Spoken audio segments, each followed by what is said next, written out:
जय भोलेनाथ। जय गुरु देवता, कुल देवता, इष्ट देवता। भक्तों, इस वर्ष 2026 में जो योगिनी एकादशी है उसका क्षय हो रहा है।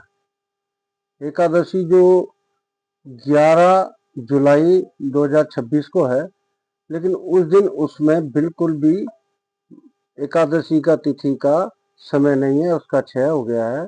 इसलिए इस बार जो ये व्रत है 10 जुलाई 2026 को ये व्रत का रहेगा और पारण का जो समय रहेगा वो 11 तारीख एकादशी जिस दिन क्षय हुआ है उस दिन इसको रखना पड़ेगा।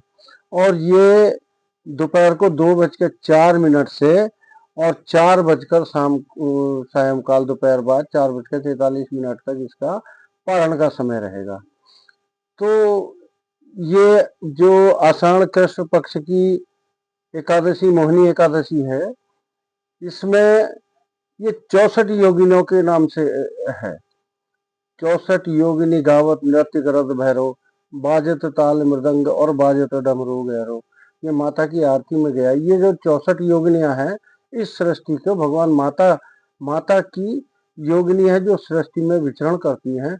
उसी जो भगवान विष्णु के चतुर्भुज रूप को जो आपका इस एकादशी में मोहिनी एकादशी में व्रत करते हैं, भगवान विष्णु के चतुर्भुज रूप की पूजा की जाती है।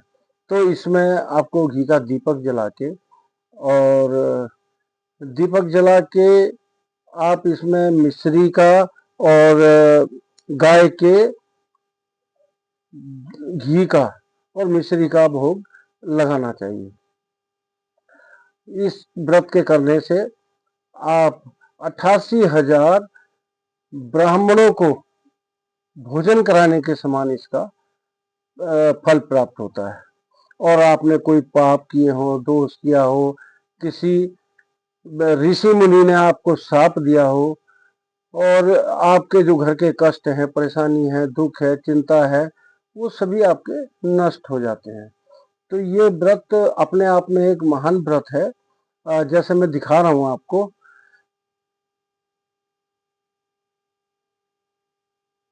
हाँ, तो भक्तों, जैसे आपने देखा इसमें जो एकादशी के दिन एकादशी का क्षय हो रहा है 11 जुलाई 2026 को, उस दिन ये 2:03 से या 2:04 से कह लीजिए, 2:04 से दोपहर के बाद और शाम को 4:43 इसका पारण का समय है। आपको व्रत जो है वो दशमी में करना है। जैसे शास्त्रों में भी कहा गया है कि पारणाहि न लभ्येत द्वादशी कल्या पीचेत तदानी दशम विद्याप्यु पोष्ये द्वादशी तिथि। तो इस पौष मास की द्वादशी तिथि जो बताई गई, आषाढ़ कृष्ण पक्ष की आषाढ़ मास की जो तिथि है वो इसका क्षय हो गया है। तो ग्रंथों में ये कहा गया। तो आपका जो देसी घी का भोग मिश्री के साथ इसको भगवान को अर्पित करें और जो आप इसके व्रत के समय आप पूजा घी का दीपक जलाते हैं तो उसमें जो है ये आपको धातु की एक मूर्ति भी रखनी चाहिए।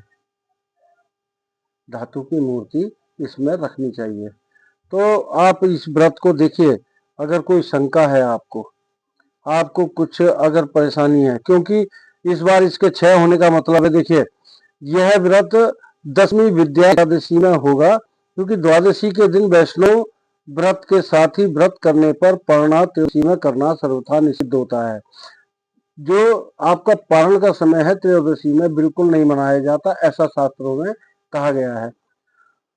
तो आपको इस व्रत को दशमी के दिन रखना और 11 जुलाई 2026 को इसका पारण का समय जैसे मैंने बताया दोपहर के बाद 4:04 से और 4:43 के बीच इसमें पारण करें। तो अगर आपके मन में कोई शंका, कोई अगर किसी तरह का मन में है घर की परेशानी को लेकर या किसी और अन्य चीज को लेकर, ज्योतिष के माध्यम से आपका उसका समाधान किया जाएगा, तो आप मुझे संपर्क कर सकते हैं। मेरा फोन नंबर है 97179555 और 629। और मुझे लाइक सब्सक्राइब करें। आप सब लोगों के प्रेम की वजह से ही मैं आगे बढ़ पा रहा हूँ। और जानकारी के लिए आप मुझसे संपर्क में रहें। मैं आप फॉलो करेंगे तो मैं आपके साथ सदा बना रहूँगा और आपको अलग अलग तरह की जानकारियाँ मिलती रहेगी। ऐसा मेरा विश्वास है। तो ज्योतिष के माध्यम से आपको कोई समस्या है, घर में कोई परेशानी है, कुछ भी है, तो आप मुझसे संपर्क कर सकते हैं। जय भोलेनाथ।